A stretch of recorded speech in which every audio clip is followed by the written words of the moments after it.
Swerteng hapon, heto na pa ang resulta sa ating STL Pangasinan para sa araw na to, Thursday, April 16, 2026 para sa ating second draw result. Ihanda yun ang mga STL tickets nyo at heto na ang resulta.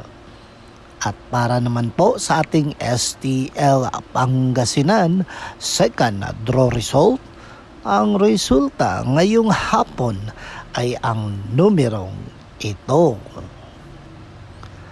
Paalala lang mga ka-STL, huwag tayong laging reklamo sa ating buhay. The more na maging reklamador tayo, the more na lalayo ang swerte. Okay? Don't forget to subscribe, Purple Green TV. Paki-like at share po.